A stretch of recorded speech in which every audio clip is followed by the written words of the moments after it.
Assalamualaikum warahmatullahi wabarakatuh. Alhamdulillah wassalatu wassalamu ala Rasulillah. Berjumpa kembali bersama saya Sugiarto. Pada kesempatan kali ini saya akan membahas materi tentang teori dan praktik menyimak, yang merupakan ini adalah materi atau tugas lanjutan yang diberikan oleh dosen di mata kuliah pengembangan bahan ajar Universitas Muhammadiyah Rapang program magister. Nah, sahabat-sahabat sekalian, langsung saja kita masuk ke materi terkait dengan teori dan praktik menyimak. Nah, yang pertama yang harus kita ketahui adalah hakikat menyimak itu. Nah, hakikat menyimak ini berhubungan dengan mendengarkan dan mendengarkan. Mendengar adalah peristiwa tertangkapnya rangsangan bunyi oleh panca indera pendengaran yang terjadi pada waktu manusia dalam keadaan sadar akan adanya rangsangan tersebut. Lalu kemudian mendengarkan adalah kegiatan mendengar yang dilakukan dengan sengaja serta penuh perhatian terhadap apa yang kita dengar. Nah, sementara itu menyimak pengertiannya sama dengan mendengarkan. Akan tetapi dalam menyimak ini intensitas atau fokus perhatian terhadap apa yang disimak itu lebih ditekankan lagi. Nah, itulah gambaran sederhana terkait dengan menyimak. Selanjutnya, jenis menyimak. Ada beberapa jenis menyimak. Yang pertama, menyimak ekstensif. Menyimak ekstensif ini adalah sejenis kegiatan menyimak yang berhubungan dengan hal-hal lebih umum dan lebih bebas terhadap suatu bahasa. Tidak perlu dibawa bimbingan langsung seorang guru. Pada umumnya sumber yang paling baik untuk menyimak ekstensif yaitu rekaman yang dibuat oleh guru siaran radio atau televisi. Jenis menyimak selanjutnya adalah menyimak intensif. Menyimak intensif ini adalah menyimak yang diarahkan pada suatu yang jauh lebih diawasi dan dikontrol. Dalam menyimak intensif harus diadakan suatu pembagian penting, yaitu diarahkan pada butir-butir bahasa sebagai bagian dari program pengajaran bahasa atau pada pemahaman serta pengertian umum. Selanjutnya, menyimak sosial. Menyimak sosial biasanya berlangsung dalam situasi sosial seperti tempat masyarakat sering bercakap-cakap mengenai hal yang menarik perhatian sehingga semua orang mendengarkan satu sama lain. Kemudian menyimak sekunder. Menyimak sekunder ini adalah sejenis kegiatan menyimak secara kebetulan dan secara ekstensif. Misalnya menyimak pada musik yang mengiringi tarian-tarian rakyat terdengar secara sayup-sayup sementara kita menulis surat pada teman di rumah, atau menikmati musik sementara ikut berpartisipasi dalam kegiatan tertentu di sekolah seperti menulis, pekerjaan tangan dengan tanda liat, membuat sketsa, dan latihan menulis dengan tulisan tangan. Menyimak selanjutnya adalah menyimak estetik. Menyimak estetik ini disebut juga menyimak apresiatif atau disebut sebagai fase terakhir dari kegiatan menyimak secara kebetulan dan termasuk ke dalam menyimak ekstensif. Menyimak estetik mencakup dua hal, yaitu pertama menyimak musik, puisi, membaca bersama atau drama yang terdengar pada radio atau rekaman. Kedua, menikmati cerita, puisi, teka-teki, dan lakon yang diceritakan oleh guru atau siswa. Selanjutnya, menyimak kritis. Siswa melakukan menyimak secara kritis untuk memperoleh kebenaran atau suatu informasi. Menyimak kritis digunakan oleh siswa. Menyimak untuk menangkap semua informasi yang diberikan oleh guru di semua mata pelajaran. Dalam menyimak kritis ada beberapa hal yang dilakukan. Yang pertama, menyimak dengan berpikir. Melakukan aktivitas menyimak sambil memikirkan fakta-fakta dari persoalan yang dibicarakan. Ini menurut Aswadi 2018. Kemudian menyimak konsentrasi. Menyimak konsentrasi sering juga disebut studi atau study type listening atau menyimak yang merupakan jenis telaah. Kegiatan yang tercakup dalam menyimak konsentrasi antara lain menyimak untuk mengikuti petunjuk serta menyimak urutan ide, fakta penting dan sebab akibat. Menyimak selanjutnya adalah menyimak kreatif. Menyimak kreatif ini adalah jenis menyimak yang mengakibatkan dalam pembentukan atau rekonstruksi seorang anak secara imajinatif kesenangan akan bunyi, visual atau penglihatan gerakan, serta perasaan kinestetik yang disarankan oleh suara atau ujaran yang didengarnya.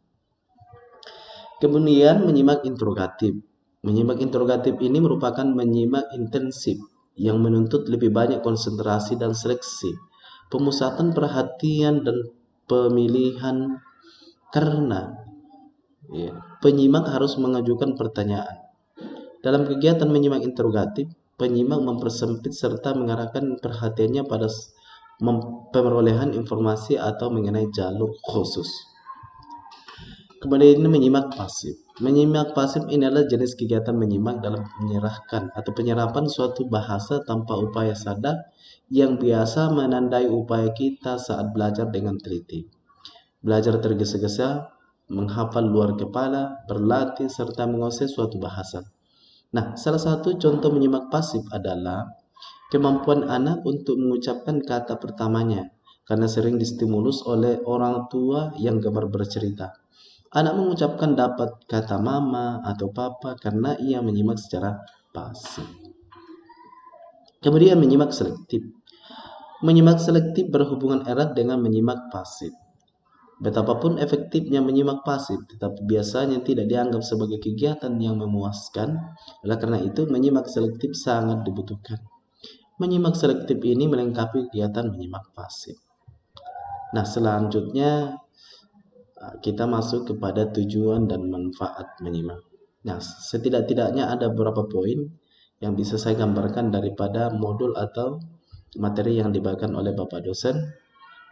Setidak-tidaknya ada 5 yang bisa saya tuliskan terkait dengan tujuan dan manfaat menyimak. Yang pertama, melalui keterampilan menyimak, siswa dapat memperoleh pengetahuan secara langsung yang dipaparkan oleh guru. Kemudian, keterampilan menyimak menyediakan input aural yang berfungsi sebagai dasar atau pemerolehan bahasa dan memungkinkan peserta didik untuk berinteraksi dalam komunikasi lisan maupun tulisan. Kemudian tujuan menyimak sebagai dasar menganalisis fakta, yaitu untuk mengetahui dan memahami secara mendalam makna yang terkandung dalam fakta.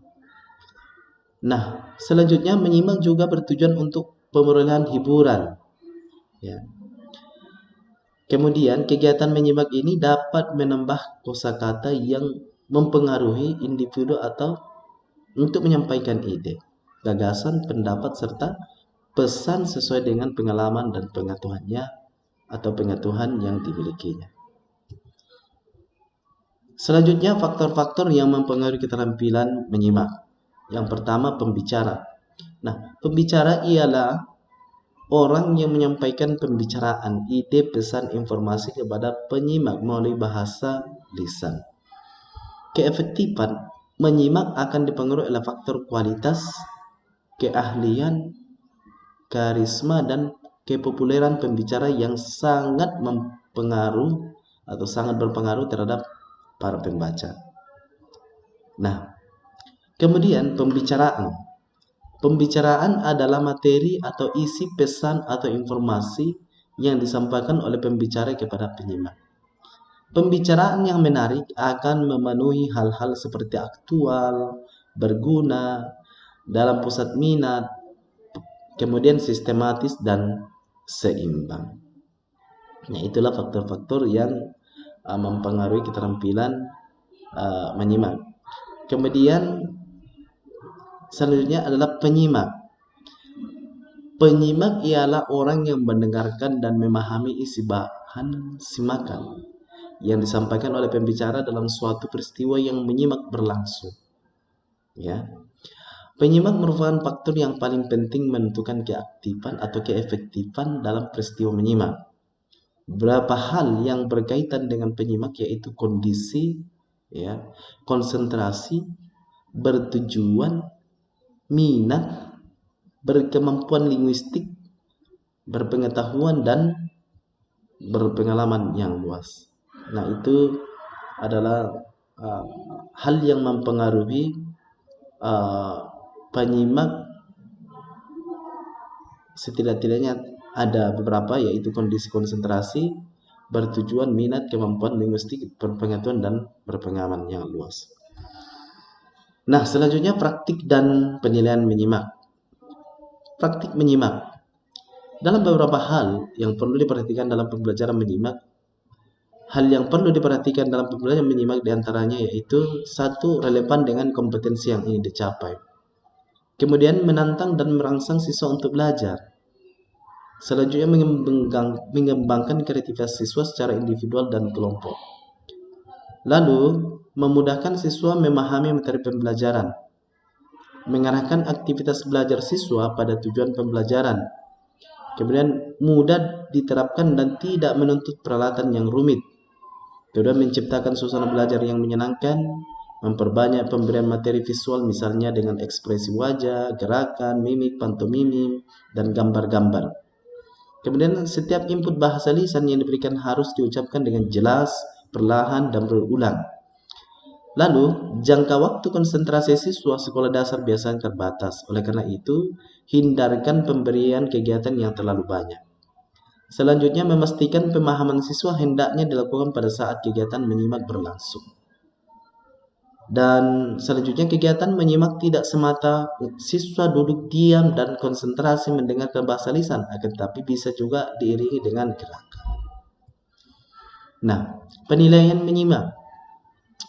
Penilaian menyimak atau penilaian keterampilan menyimak dilakukan dari proses dan hasil pembelajaran. Penilaian proses pada kemampuan menyimak dilakukan oleh guru ketika pembelajaran menyimak sedang berlangsung.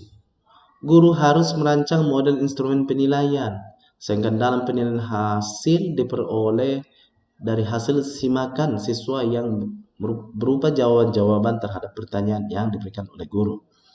Penilaian hasil dapat diperoleh dari tes pada kemampuan menyimak bertujuan untuk mengukur kemampuan siswa dalam menangkap dan memahami informasi yang terkadang dalam wacana yang diterima melalui saluran pendengaran.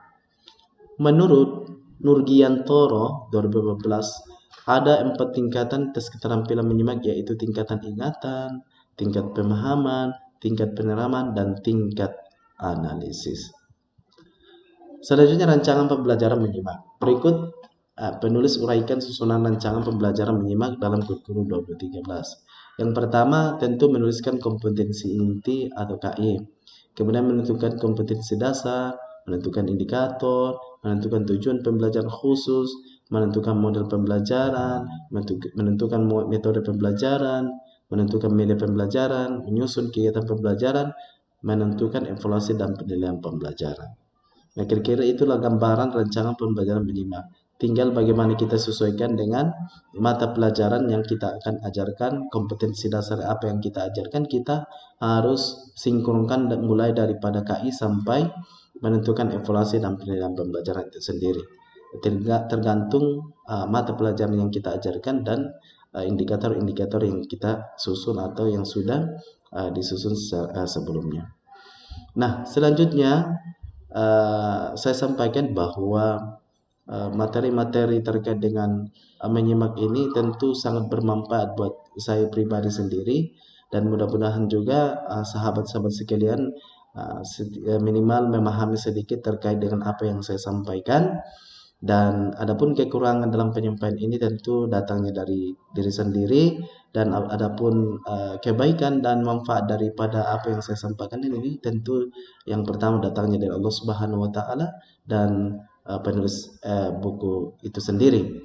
Dan saya akhiri pemaparan materi pada kesempatan kali ini dengan ucapan wabillahi taufiq wal hidayah. Wassalamualaikum warahmatullahi wabarakatuh.